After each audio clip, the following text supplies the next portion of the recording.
I'm a fourth-generation Montana farmer. We raise cereal grains, oil seeds, alfalfa, and we also have a small cow-calf operation. We're very optimistic about the economy under President Trump. However, we're very concerned about the trade policies from Washington. We depend on free trade policies to maintain our export markets. Crops that we grow here on this farm are exported across the globe. Policies that restrict trade would be devastating for farms like ours. Someday I'd like to pass the farm down to my boys. Mr. President, protect free trade and keep our agriculture economy strong. Agri-Pulse recently convened the Ag and Food Policy Summit in Washington, bringing together some of the biggest influencers in farm policy, including officials from the Trump administration.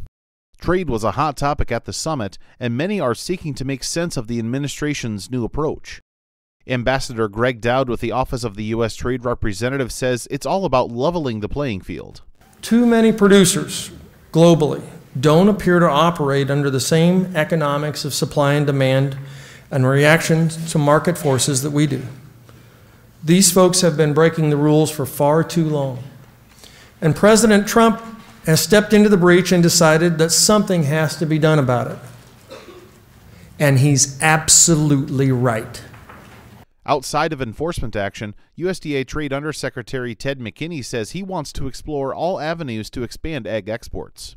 If you equate our larger trading partners like the NAFTA countries in China, Japan, and others to a triple or a home run, we're going after doubles and singles. And by golly, we'll take a bunt or even a walk if it comes our way.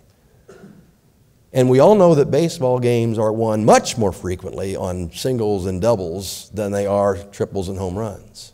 There's been a good deal of concern about the Trump administration's trade approach, but McKinney asks observers to give things a chance to work.